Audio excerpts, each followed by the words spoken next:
कि ये बेबस लाचार एक महिला अपने बेटे का इलाज कराने के लिए 60-70 किलोमीटर 80 किलोमीटर चल करके अपने घर से आती है हॉस्पिटल। भाड़ा किराया तो लगाती ही हैं, अपने पैसे से इलाज भी करवा रहे हैं और जांच भी करवा रही हैं। हमारे पास कोई समर्थ नहीं रह गया। फिर भी हम गांव से चंदा असूल कर हम बच्चे को इलाज कर रहे हैं। हाँ, कुछ जैसे गांव घर से लोग से कुछ अपने प्रधान से हम लेके मदद अपने बच्चे का हम इलाज करवा रहे हैं। बड़ा बेटा था, उसको ब्लड कैंसर था और इन्होंने घर बेच करके उसका इलाज कराया, लेकिन वो बचा नहीं पाया। उनका बेटा बड़ा वाला एक्सपायर कर गया। छोटे बेटे को भी बहुत गंभीर बीमारी है, प्लास्टो एनीमिया। अब इनके इलाज के लिए ये भाग दौड़ कर रही थी। ग्राम प्रधान के सहयोग से, विधायक के सहयोग से विभाग के खाते में 2.5 लाख रुपए आए, लेकिन उसके बाद भी सोचिए कि कोई इलाज नहीं हुआ। और जांच आने के बाद ही बोले डॉक्टर लोग कि घर से ही तुमको इलाज कराना पड़ेगा। उस पैसे का कोई मतलब नहीं, उस पैसे से कोई इलाज नहीं हुआ था। तो आपने कहा नहीं कि पैसा आया हुआ है, एस्टिमेट बना करके आपने दिया, पैसा आया हुआ खाते में, उस खाते से इलाज करिए बेटे का? हमने बोला था मैम लोग से। हाँ। मैम लोग बोली कि नहीं, घर से पैसा लगाना पड़ता है इलाज के लिए। अब इस पर कार्रवाई क्या होगी ये भी देखना। आप सोचिए कि पूरे देश का क्या हाल आप सोच सकते हैं। मोदी जी खुद बनारस से सांसद हैं और उनके संसदीय क्षेत्र का सबसे प्रतिष्ठित चिकित्सालय में इस तरह की बंदरबाट और लूट मची हुई है। सोचिए, इसके बारे में तो आज चर्चा हम कर ही रहे हैं, आगे भी जबरदस्त तरीके से चर्चा करेंगे, अभी शुरुआत है। प्रियंका अग्रवाल और विनीता गुप्ता, ये 2 डॉक्टर हैं जो देख रेख कर रही थी। उनसे ये जा करके कह रहे हैं कि 2.5 लाख रुपया खाते में आया, उस पैसे से इलाज करिए, लेकिन कोई इलाज उस पैसे से नहीं हुआ है। प्रधानमंत्री जी एक बात और कह दें, गरीबों के लिए जितनी योजनाएं हैं इसी बनारस में सोचिए कि बड़े बड़े अफसर और अधिकारी और यहाँ तक कि बीएचयू की हम चर्चा कर रहे हैं, बीएचयू के डॉक्टर जबरदस्त तरीके से लूट मचाए हुए हैं। साथियों नमस्कार, मैं हूं रजनीश और आप जन आदर्श भारत देख रहे हैं। इस वक्त हम उत्तर प्रदेश के वाराणसी में हैं। हमारे पीछे देखेंगे तो ये जो है कचहरी है बनारस की, और हमारे ठीक दाहिनी तरफ सर्किट हाउस है। और हमारे बीच देख रहे हैं एक महिला है, जिस महिला के हाथ में एक आवेदन पत्र है और इन्होंने तमाम लोगों को पत्र लिखा है। अब समझिए कि इनकी व्यथा क्या है, इनसे तो जानेंगे ही जानेंगे। उसके बाद एक बहुत बड़ी खबर बताएंगे, और ये उत्तर प्रदेश की सबसे बड़ी खबर है। सोचिए, मुख्यमंत्री विवेकाधीन कोष के द्वारा इनको 5 लाख रुपए की संस्तुति इनके खुद स्थानीय विधायक ने की थी। 2.5 लाख रुपए जो विभाग के खाते में आ गए, देखिए उसका भी इन्होंने स्क्रीनशॉट लगाया है इसमें। ये तमाम लोगों को पत्र लिख करके इन्होंने भेजा है। इनके बेटे को जो है गंभीर बीमारी है जिसका नाम है प्लास्टो एनीमिया। उसके इलाज के लिए 2.5 लाख रुपया विभाग के खाते में आया, और उसको यहाँ के डॉक्टरों ने, सोचिए कि प्रधानमंत्री नरेंद्र मोदी जी का संसदीय क्षेत्र है और यहाँ के डॉक्टरों ने लूट लिया 2.5 लाख रुपया और 1 रुपए की दवा। सोचिए कि सरकारी खजाने से इस बच्चे की नहीं हो पाई। इस बच्चे की उम्र कितनी ये भी जानेंगे। सबसे पहले आप अपना नाम बता दीजिए, क्या नाम है? हमारा रेखा यादव। रेखा नाम है जी। अच्छा, ये बताइए कितने दिन से जो बीमारी के लिए आप दौड़ रही हैं, कितने दिन से जो है ये इलाज चल रहा है आपके बेटे का? 3-4 साल से हम परेशान है लेके बच्चे के, लेकिन खुद में हम ये समय थोड़ा तेज बोलिए। तेज? 1.5 साल से ज़्यादा ही परेशान हो गए हैं लेके बच्चे को। हाँ। इसलिए हम बहुत दौड़े। हमारा बड़ा बेटा था, उसको ब्लड कैंसर हो गया था। हाँ। उसको बेटा को हमने अपना घर सर बेचकर हम उसका इलाज करवा दिए। अच्छा। और इस बच्चे को, वो बड़ा वाला बेटा है कि नहीं अभी? नहीं, वो खत्म हो गया साल के अंदर। उसको गुजरने पे 5-6 साल हो गया। अच्छा। उसके गुजरने के बाद 3 साल के बाद इस बच्चे को बीमारी चालू हो गई। हाँ। और उस बच्चे में हम अपना घर द्वार बेचकर उसका इलाज करवा दिए। फिर इस बच्चे के लिए हमारे पास कोई समर्थ नहीं रह गया। हाँ। फिर भी हम गांव से चंदा असूल कर हम बच्चे को इलाज कर रहे हैं। हाँ, कुछ जैसे गांव घर से लोग से, कुछ अपने प्रधान से हम लेके मदद अपने बच्चे का हम इलाज करवा रहे हैं। अच्छा, चंदा वंदा आपने जुटाया, लोगों से सहयोग मांगा, उसके बाद आपने इलाज करा? जी, हमारे पास कोई रह ही नहीं गया है शक्ति समर्थ कि हम बच्चे का इलाज करवाएं। हाँ।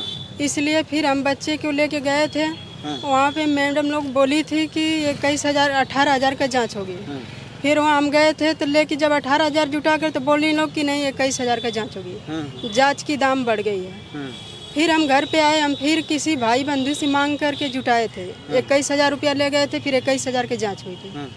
फिर वहाँ हम जांच लेकर जब महीने में आई थी, 1.5 महीने पे जांच आई थी। अच्छा, ये एक चीज़ हमको बताइए, जांच जब आपको हुई उससे पहले विधायक जी ने आपके लिए लिखा था पत्र मुख्यमंत्री जी को, 2.5 लाख रुपया खाता में आ गया विभाग के, उसके बाद कोई दवा ववा नहीं हुई विभाग द्वारा, कोई आपको सहयोग नहीं मिला? कोई नहीं मिला। और जांच आने के बाद ही बोले डॉक्टर लोग कि घर से ही तुमको इलाज कराना पड़ेगा। उस पैसे का कोई मतलब नहीं, उस पैसे से कोई इलाज नहीं हुआ तो था। आपने कहा नहीं कि पैसा आया हुआ है, एस्टिमेट बना करके आपने दिया, पैसा आया हुआ खाते में, उस खाते से इलाज करिए बेटे का? हमने बोला था मैम लोग से। हाँ। मैम लोग बोली कि नहीं, घर से पैसा लगाना पड़ता है इलाज के लिए। ये पहली जांच है जो हाँ। महंगी है, इसको घर से लगाना पड़ता है। मान लीजिए जांच महंगी थी, घर से आपने लगा दिया, फिर उसके बाद इलाज का पैसा?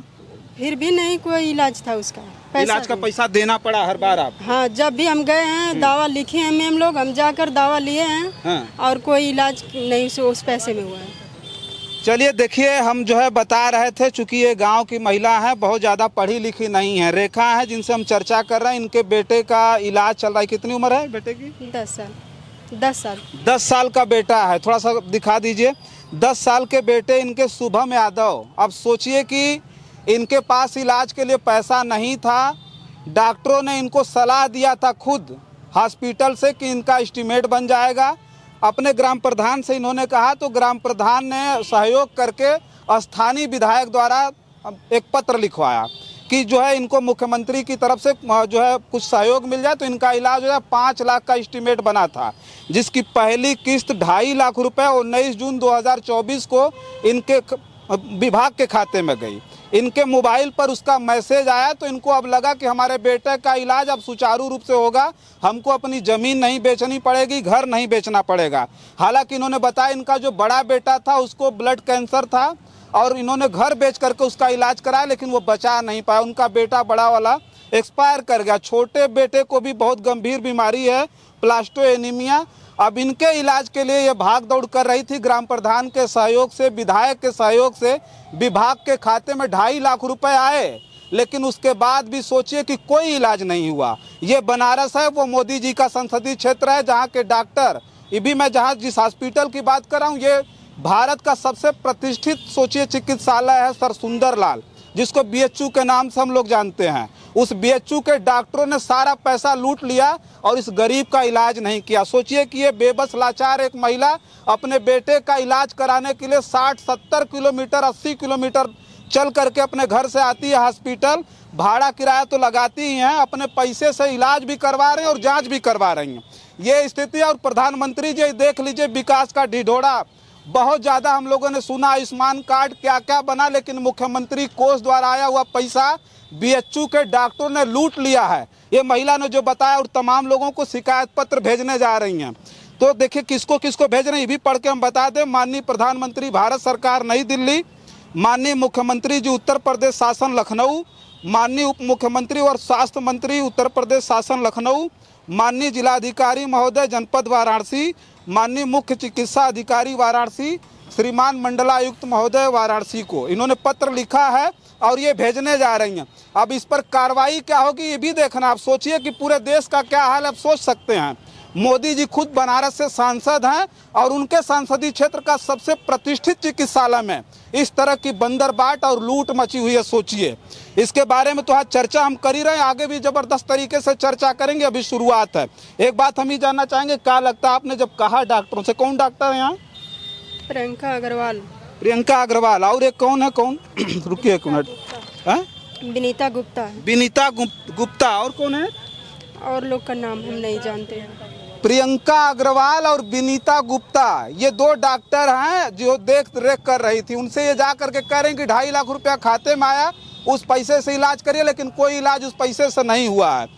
तो अब देखिए इस मामले में क्या होगा, अभी तो आने वाला वक्त बताएगा, लेकिन अभी ये पत्र प्रेषित करने जा रही हैं तमाम लोगों को, और इसकी कार्रवाई में देखना है कि क्या होना है। प्रधानमंत्री जी एक बात और कह दें, गरीबों के लिए जितनी योजनाएं हैं इसी बनारस में, सोचिए कि बड़े बड़े अफसर और अधिकारी, और यहाँ तक कि BHU की हम चर्चा कर रहे हैं, BHU के डॉक्टर जबरदस्त तरीके से लूट मचाए हुए हैं, जिस पर एक्शन बहुत ज़रूरी है।